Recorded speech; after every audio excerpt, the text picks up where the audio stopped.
आज एलसीएम और एचसीएफ का बहुत ही बड़ा योगदान होता है हमारे कॉम्पिटिटिव एग्जाम में। तो आज हम एलसीएम और एचसीएफ को बड़े ही अच्छे तरीके से 3-3 तरीके से जानेंगे। जो आपको अच्छा लगेगा उसको आप करेंगे। और एक चीज़ हमेशा ध्यान में ये रखेंगे कि इस तरह के प्रश्न जब चौराहे की घंटी एक साथ गिरजाघर की घंटी एक साथ बजी, इस तरह के प्रश्न आते हैं तो हमारा एलसीएम और एचसीएफ दोनों उपयोगी होता है। या कोई ऐसे मतलब संख्या से भाग दीजिए जो पूरा पूरा कटे ना, तो इस तरह के लिए हमारे पास जो होता है वो एलसीएम और एचसीएफ की उपयोगिता होती है। हम 3 तरह से जानेंगे आज की वीडियो में कि एलसीएम 3 तरह से कैसे निकाला जाता है और 3 तरह से एचसीएफ कैसे निकाला जाता है। आइए बारी-बारी से हम लोग चर्चा करते हैं। अब जैसे है, पहला हमने लिखा है कि एलसीएम को 3 तरीके से कैसे निकालते हैं। तो पहला हमारा होता है गुणनखंड विधि और फिर भाग विधि। तो ये हम भाग विधि से करते हैं। सबसे पहले हम क्या करते हैं, तो छोटी संख्या से करते हैं। सपोज करिए किससे डिविजिबल होगा, तो 2 से। तो हमने 2 से लिखा, तो 2 से 2 तिहाई 6, फिर 2 4 जा 8, 2 6 जा 12। फिर हमने 2 से दिया, 3 में नहीं भाग लगा तो ऐसे एज इट इज ऐसे ही रख दिए। फिर 4 में नहीं लगा, अरे 2 2 जा 4 और फिर 2 3 जा 6। फिर हमने देखा कि 3 एक बार और 2 से दे देते हैं तो 3 ऐसे ही रह गया। फिर 2 का 2 और फिर 3 जो है तो वो क्या हो गया, 3 जो है वो 3 ही रह गया। फिर 3 से हम देते हैं, 3 1 जा 3, फिर 2 सॉरी 2 से जब हम दिया, एक मिनट फिर गलती, देखिए गलती क्या हो गया। हाँ, हमने 2 से जब दिया तो क्या हो गया, 2 से दिया तो फिर 3 ऐसे ही रहा, 1 और 3, फिर 3 से दिया 1 1 और 1। जब तक नीचे 1 नहीं आ जाता है हमारा कंप्लीट नहीं माना जाता है। अब हम लोग क्या करते हैं, ध्यान से आप देखें, तो अब हम गुणा करके लिख देते हैं, 2 दूनी 4 दूनी 8 यानी 24। हमारा आंसर क्या आ गया, 24। तो ये हमारा हुआ 24। ये हमारा फर्स्ट मेथड हुआ जिसको हम भाग विधि कहते हैं। दूसरा हमारा मेथड होता है और वो होता है, क्योंकि एलसीएम लिखा हुआ है। एलसीएम का मतलब होता है लिस्ट कॉमन मल्टीपल। इसका मतलब क्या होता है, हम यहां लिख लेते हैं, लिस्ट LEAST, लिस्ट कॉमन और मल्टीपल। लिस्ट कॉमन मल्टीपल का मतलब होता है, हमेशा ध्यान रखना है कि लिस्ट कॉमन मल्टीपल का मतलब ये होता है कि कम से कम, लिस्ट मतलब सबसे छोटा, जिसको हम लोग हिंदी में बोलते हैं लघुत्तम समापवर्त। लघुत्तम मतलब जो सबसे छोटा हो, समापवर्त मतलब मल्टीपल। अब 6 का हम टेबल लिखेंगे, तो 6 का टेबल लिखने से पहले हम लोग क्या करेंगे कि जानेंगे 6 का पहाड़ा टेबल लिखेंगे। तो 6 का 6, 6 दूनी 12, 6 त्रिक 18, 6 चौके 24, 6 पंचे 30, 6 छके 36, 6 सत्ते 42, 6 अट्ठे 48। ऐसे हम चाहे जितना भी चाहें इतना लिखते जाते हैं, लिखते जाते हैं। अब 8 का भी हम लिख लेते हैं, 8 1 जा 8, 16, 24, फिर 32, फिर 40, फिर 48, फिर 56, फिर ऐसे 12 का 12, 12 2 जा 24, 36, 48, 60। अब हम लोग क्या करते हैं, कॉमन देखते हैं, कॉमन मल्टीपल क्या है। कॉमन मल्टीपल का मतलब होता है जो दो तीनों में हो। अब तीनों में कौन कौन है ये देखिए, तो तीनों में हमको क्या दिख रहा है, एक 24 दिखा और एक हमारा 48 दिखा। तो कॉमन क्या क्या है, 24 48। ठीक। अब जब 24 और 48 है तो हमेशा ये ध्यान रखना है कि इसमें लिस्ट कौन है, लिस्ट मतलब सबसे छोटा कौन है। तो लिस्ट कॉमन मल्टीपल, लिस्ट मतलब होता है जो सबसे छोटा हो, लिस्ट कॉमन मल्टीपल। तो लिस्ट कॉमन मल्टीपल क्या होगा, तो होगा 24। क्या क्या हमने पहले 6 का टेबल मतलब मल्टीपल लिखा, मल्टीपल मतलब अपवर्त लिखा, 6 12 18 24 36। इसके बाद कॉमन हमने लिखा, कॉमन हमारा 24 इसमें भी है, 24 इसमें भी है, 24 इसमें भी है। फिर हमने 48 इसमें भी है, 48 इसमें भी है, 48 इसमें भी है। तो हमने लिखा। फिर उसके बाद हमारा अगला प्रोसेस क्या था, इसमें कॉमन में सबसे छोटा कौन है, तो कॉमन में सबसे छोटा 24, इसलिए हमारा आंसर हो गया 24। एक ये मेथड आपने देखा। पहला मेथड ये देखा कि हमने डिवीजन मेथड से किया, जो जिससे कटा उससे। अब हमारा तीसरा जो है वो है, देखिए कितना मजेदार है। तीसरा क्या है, 6 को हम क्या लिख सकते हैं, 2 इंटू 3, आराम से गुणनखंड विधि। 8 को हम क्या लिख सकते हैं, 2 दूनी 4 दूनी 8। अच्छा 12 को हम क्या लिख सकते हैं, 2 दूनी 4 3 12।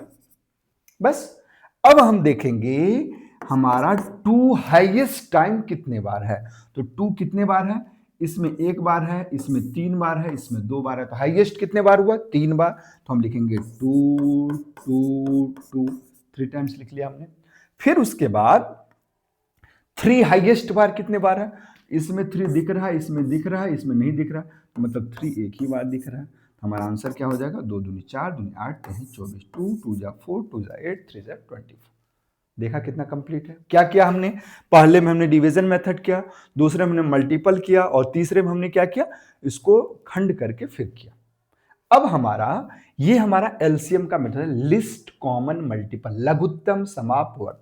अब हम लोग जो चर्चा करेंगे वो एचसीएफ की करेंगे। तो एचसीएफ में क्या करेंगे, ये ध्यान रखेंगे। एचसीएफ का पहले फुल फॉर्म जान लें।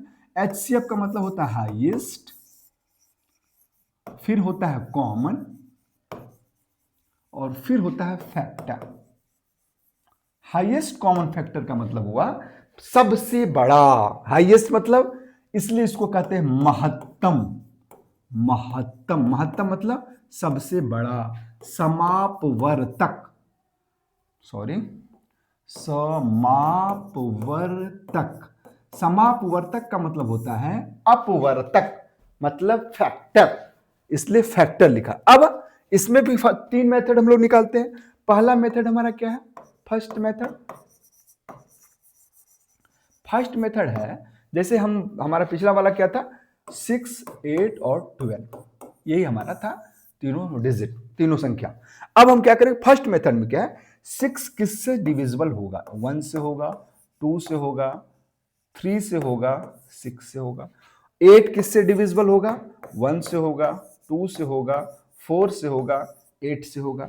फिर हम देखते हैं 12 किससे डिविजिबल होगा, तो 1 से होगा, 2 से होगा, 3 से होगा, 4 से होगा, 6 से होगा, 12 से होगा। अब हमारा क्या है, हाईएस्ट कॉमन फैक्टर। तो हम लिखेंगे कॉमन फैक्टर कौन है इसमें। तो कॉमन फैक्टर क्या है, देख लीजिए आप। कॉमन फैक्टर कौन कौन है, इसमें 1 दिख रहा है मुझे, 2 दिख रहा है, और कुछ नहीं दिख रहा है। 3 इसमें है, इसमें है, इसमें नहीं है। तो हमारा 1 और 2 दिख रहा है।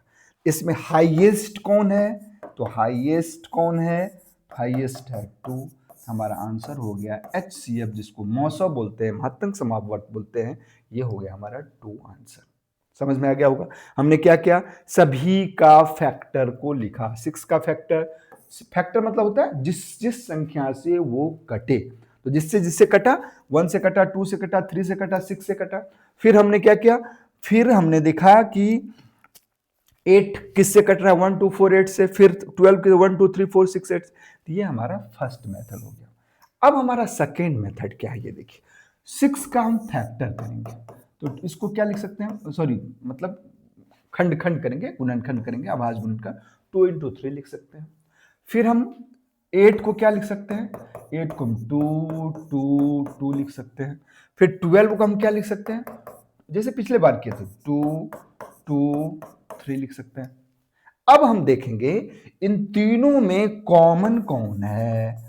तो जो कॉमन होगा, पहले उसमें हम लोग क्या करते थे, उसमें हम करते थे जो मिलता था उसको भी लिखते थे, जो नहीं मिलता था उसको भी लिखते थे। इसमें हमारा हमेशा याद रखना है, जो मिलेगा केवल उसी को लिखते। कौन सा ऐसा है जो सब में हो, तो ऐसा संख्या है 2। तो हमारा आंसर क्या हो गया, 2। ये हमारा दूसरा मेथड है। अब हम तीसरे मेथड पे आते हैं।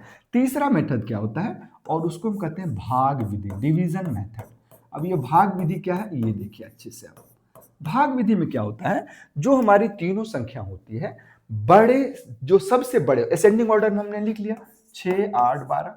अब लिखने के बाद जो सबसे बड़ा है, सबसे बड़ा कौन है, 12 है। तो 12 में हम 8 से भाग दिए, 8 से भाग दिए, तो 8 एकम 8, यहां क्या आया 4। जो इसका रिमाइंडर बचा, शेष बचा, उसको हम क्या करते हैं, इसमें भाग देते हैं। तो 8 में हम भाग दिए तो क्या होगा, 4 दूनी 8, कट गया, 0 आया। अब 0 आया तो मतलब 4 क्या है, डिविजिबल है। अब इस 4 से हम 6 में देते हैं, तो अब 6 में हम 4 से दिए तो 6 4 1 जा 4। अब हमारे यहां बचा 2। अब फिर इस 2 से हम 4 में देते हैं, 2 2 जा 4, हमारा आया 0। ये 2 जो लास्ट में डिविजिबल मतलब सबको डिवाइड किया, वही हमारा आंसर हो जाता है। फिर से एक बार देखते हैं, अच्छे से समझ में। पहले हम क्या किए, इसको असेंडिंग ऑर्डर में लिखे, उसके बाद हमने जो सबसे बड़ा था उसमें से उससे जस्ट छोटे वाले से भाग दिए, तो हमारा क्या है 12। अब 12 और 8 में भाग दिए, एक 4 आया। अब इस 4 से हम फिर क्या किए, 8 में भाग दिए, फिर कट गया पूरा पूरा। अब जो 4 आया उसको हम क्या किए, जो बचा हमारा संख्या तो उसमें भाग दिए 4, तो जो 2 रिमाइंडर बचा फिर 2 से, मतलब हमेशा याद रखना है जो रिमाइंडर, ऐसा कौन सा संख्या है जो इन तीनों को डिवाइड करे, तो हमेशा ध्यान रखना है। ये हम छोटे छोटे संख्या के लिए कर सकते हैं। ये हम यदि आपको आपकी गुणा की क्षमता, हमारे वैदिक मैथ वाला आप क्लास देखेंगे अच्छे से क्लियर हो जाएगा। यदि आपका गुणा वाला सही है, मल्टीपल वाला, तो इसका भी उपयोग कर सकते हैं। ये बड़े बड़े क्वेश्चन के लिए आता है। फिर से एक बार देख लेते हैं हम लोग इसका पुराना। ये हम जो बड़ा बड़ा नंबर आएगा उसमें इसका यूज करेंगे। ये छोटा वाले के लिए है कि छोटा 10 20 30 जितना तक आपको पहाड़ आता है उसके लिए आप इसको कर सकते हैं। और ये इसका और ये लगभग एक दूसरे से टैली करता है, इसी को हमने खंड करके उसमें लिखा था। तो मेन जो है हमारा इसका यूज करेंगे हम, क्यों, बड़े वाले में, छोटे वाले में इसका भी कर सकते, वैसे आपको जो अच्छा लगे उसको करें। इसमें आपने देख लिया, इसमें हमने फैक्टर मेथड किया, फिर उसके बाद गुणनखंड करने के बाद फिर हमने क्या किया था, इसको मतलब इसका अभाज्य गुणनखंड लिखा, फिर किया, और इसमें भागविधि से किया। तो मुझे विश्वास है आपको बहुत अच्छा लगा होगा। नेक्स्ट वीडियो में हम और नए मैथ के नए ट्रिक्स को जानेंगे। तब तक के लिए डू योर बेस्ट।